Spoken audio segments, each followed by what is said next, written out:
and liftoff. From the studios of Putin on the Ritz, it's the Logical Report with Sir Geo.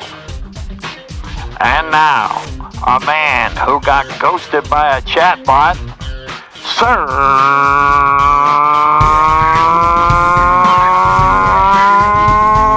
Geo.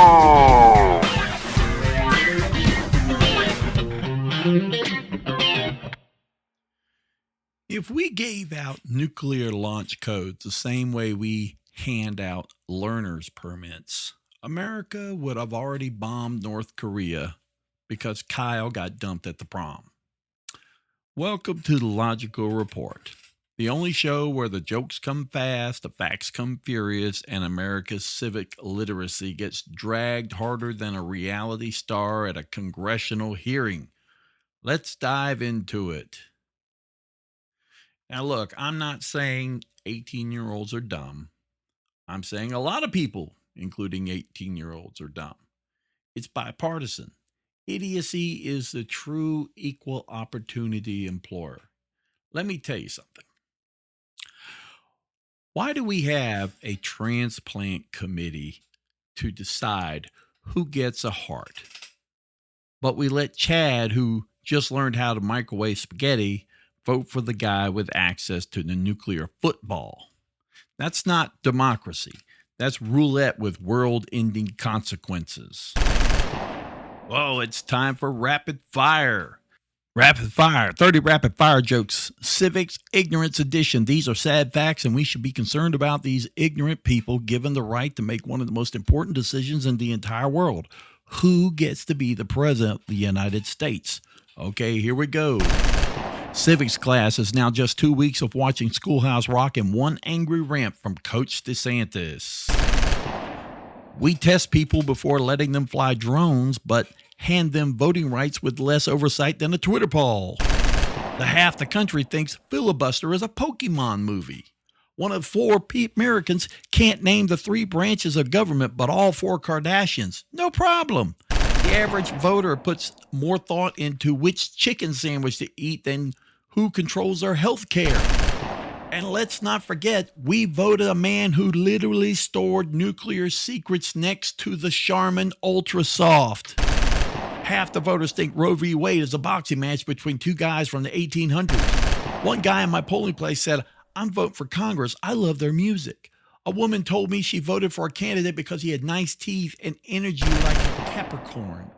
I met someone who thought the Constitution was ship, and to be fair, it is sinking.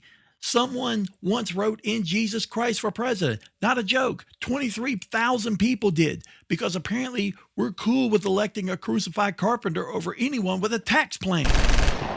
They think gerrymandering is a weird sex position. They think that the debt ceiling is the maximum amount you can owe on a Macy's card. Someone said to support the Second Amendment because freedom of speech is important. I asked a guy what the House of Representatives does, and he said, "I don't know, build houses." We have people voting who don't know the vice president's name, but can list every real housewife by zodiac sign. They think impeachment means the president turns into a peach. One voter said they supported the candidate because he looked like someone who had owned a boat. I met someone who said they were fiscally conservative and socially vegan. People thought the Mueller report was a Marvel movie. One woman voted for Trump because he brought back McDonald's Szechuan sauce. A guy said, "I voted red because it matches my truck." There are voters who think Citizens United is a dating app for patriots. Someone believed NATO is a kind of a protein bar. Legislative branch is like a tree. And people think executive orders come with a side of curly fries. One woman said she voted for a candidate who had sparkle in his aura. Some voters thought January 6th was a parade. And a guy told me he voted for Trump because he builds good hotels. The man lives in a trailer. And finally, someone once said if Biden was Obama's dad.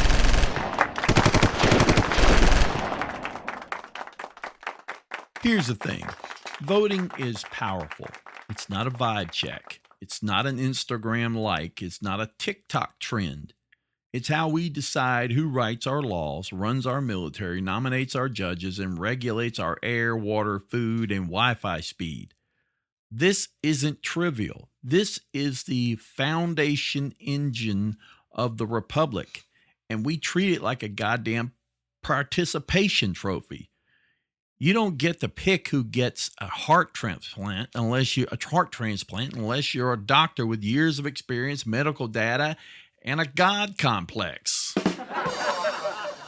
But if you're 18 and breathing, boom, you get to pick who controls the nukes. And now that's how we end up with a president who has ties to Russia and casually stashes classified nuclear documents in his bathroom like he was planning a nuke Belgium between episodes of Fox and Friends. You remember that? The documents next to the toilet? That's not a security clearance. That's a national colonoscopy.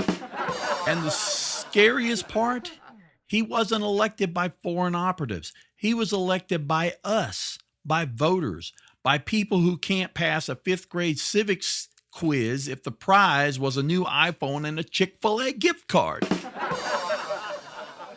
We don't let janitors pick who gets a liver. We don't let the Uber Eats guy decide which kidney goes to which patient. So why do we let someone who failed remedial government class pick the leader of the free world? Democracy doesn't mean everyone gets to choose anything anytime. It means we all participate in a system that works when we understand it. But right now, our electorate is like letting a toddler drive a Tesla. It's cute until it crashes into a nuclear reactor. And now, ladies and gentlemen, it's time for the final shame. To the American political system, how dare you treat voting like a reality show popularity contest? How dare you act shocked when low information voters elect high danger demagogues? How dare you turn civics into a spectator sport where the refs are asleep, the rules are optional, and the players are armed? Why are we the only country on earth where you can be too dumb to rent a car, but just smart enough to decide who gets to end civilization? And let's be real, we voted in a man who not only colluded with Russia, but when caught with top secret files said, "They're mine." No, Donnie, they're not yours. They're ours. They belong to the people, not your bathroom shelf next to the Gold Bond powder and the half-read Hustler magazine. So if democracy matters, and it does, then it's time we treat it like it matters. Make civic education mandatory, require a basic understanding of the Constitution before letting someone cancel the Constitution with their vote. Because until we do, we're just letting the little inmates run the asylum. And the spoiler alert, they just gave the asylum keys to Marjorie Taylor Greene. This has been The Logical Report.